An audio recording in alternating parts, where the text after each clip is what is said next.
بەڕێزانم کاتەوە هەموو کاتێکتان باش من دەنا فەرێقی لە بەرنمەیەکی دیکەی هاشتاگ بە کۆمەڵێک بابەت و زانیاری نوێ لەگەڵتانم بە سۆشیال میدیا دەست بە هاشتاگی ئەمڕۆشەکەین. ئەمڕۆ 16 یادی قوربانیانی کیمیا بارانکردنی هەڵەبجەیە کە زیاتر لە 5,000 کەس بوونە قوربانی ئەو ڕووداوە. ساڵانە هونەرمەندانی هەر چوار پارچەی کوردستان کاری هونەری بۆ ئەم یادە ئەنجام دەدەن. لە یادی کیمیا بارانکردنی شاری هەڵەبجەدا بە شێوەی کورتە فیلمێک کە پڕە لە گۆرانی و شعر گەنجێک بە ناوی زەکەریا عەفرینی بەرهەمێک بڵاو دەکاتەوە پێکەوە بینەری دەبین.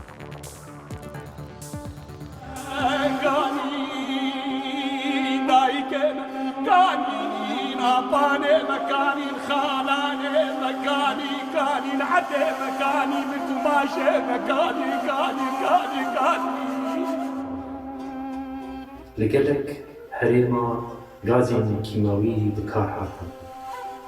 ناوەن داوێ ئێریشا کیماوی باژارێ حەلەبجە بوو.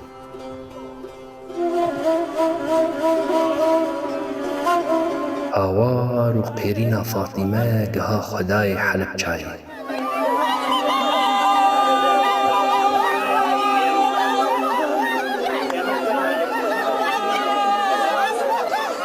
گەها تاوانکارین کوشتارە هیرۆشیما کوردستانی.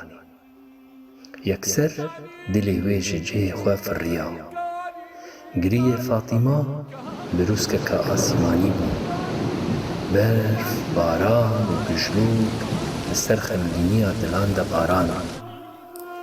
نەبیت و ژ هەمێزا فاتیمە ژنێف کەفچکا گەرما ئەوان خێزان بڕەوی. هەی دووریکێ شارستانان وەرە دلالیکا هەیڤا من دەبچێرە وەرە دشەواتە من دە کەڤرێ کێلا خۆ بپێژە وەرە دەرگەهێ مزگەفتێ لە نمێژدی لیێن دلێ من ڤەکە. بە شێوەی ڕاستەوخۆ بەڕێز زەکەریا عەفرینی لە شاری قەمەشی ڕۆژئاوای کوردستان لەگەڵمانە تا زیاتر لەسەر ئەو بەرهەمە قسە بکەین. سڵاوت لێبێت بەڕێز زەکەریا، ئەم بەرهەمەمان پێ بناسێنە و مەبەستان لە دروستکردنی ئەم بەرهەمە چی بوو؟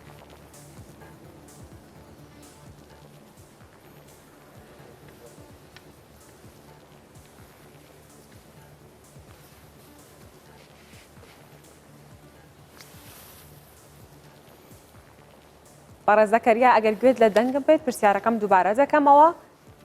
سڵاوت لێبێت و پێمان بڵێ مەبەستان لە دروستکردنی بەرهەمێکی لەم جۆرە چییە؟ باش. بەڵێ فەرموو. دەسەریدا سپاسیا قەنەتا کوردستان 24 دکەم لەسەر بەلافکردنا vê بەرهەما پێروز. ڕاستیجی ئەv بەرهەم di dîroka Kurdistanê de ciyekê xwe pir taybet heye. Yani ev êşa ku çêbiye, ev şehîdên ku hatine dayîn, ev keresatên ku serê gelê Kurda çêbiye, rastî jî nayê ji bîr kirin. Di serî de em bejna xal hemberî hemû şehîdên Kurd û Kurdistanê ditewînin, bi taybetî şehîdên me yên pêşverge, ên gerîla û şervanên azadiyê, ku rastî jî ji bona gelê xwe can dane, xûn dane. شهيدên me Helepça em vê jî bîrtînin û maxwesem di berhemekî vilo wêjeyî helbest û rengekî çîrok bîn ser ziman û bi gelê xwe bidin naskirin ku rastî jî gelê me çi qas êş kişandiye, çi qas zehmetî kişandiye. Di serî de ev berhem bi rastî jî ji bo mamosteyê me hêja nivîskar û helbestvan Ezîz Xemcivîn. Ev berhemekî rastî pêrûz pêşkeş kir û bi dengê hunermendê me Ermenî İbrahîmê Keyfo û bi deng û awazê xwe tevlî bû hem dewlemend kir hem jî bi dengê xwe xemgîn got êşa gelê Kurd anî ziman wekû gelê me Ermenî ew êş dî ew zehmetî dî. Me xwestem vê bi rengekî belge filmekî bîne ziman û ji bo gelê xwe bidin naskirin ku ev roj di dîroka gelê Kurd de nayê ji bîr kirin. با باسی بەرهەمەکە بکەین. چەند کەس کاری لەسەر ئەو بەرهەمە کردووە؟ ئەتوانی ئاماژە بە ناوەکانیان بدەیت؟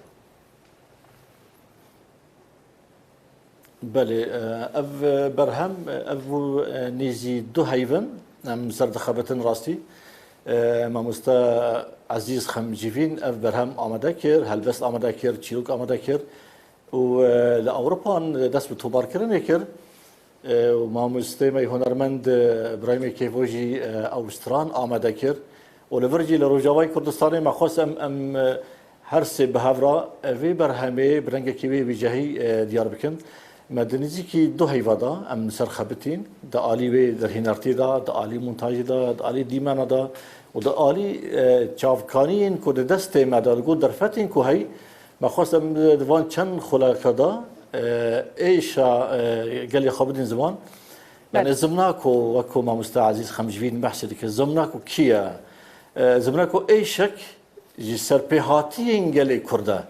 بله. و زمناکو هیا و دمینا براستیجی و هر چندی که ایشی بو ل کرد هر هیا و هر دمینا. چون دتوانرد کاری باشتریش لمبارزه بکرد آیا پیوسته برای جنابت فیلمی سینمایی دکومنتاری نیودولتی لسر امر داو درست بکرد؟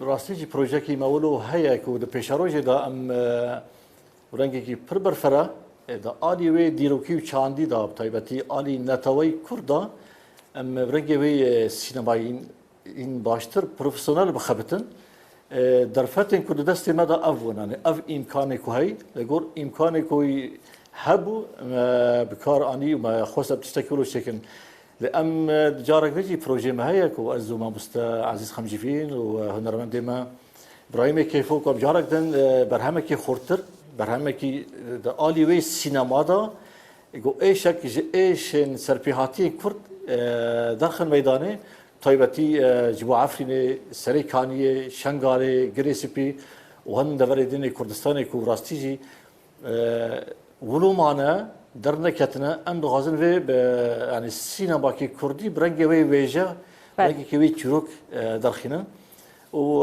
افدر فجأة باورد كم ويتشي ببن دبيش روجدا. زور سپاس با بارز زكريا لشاري قامشلوكا بشويك راستوخو ميواني هاشتاگ بوي سپاس كا لقلمان بويت.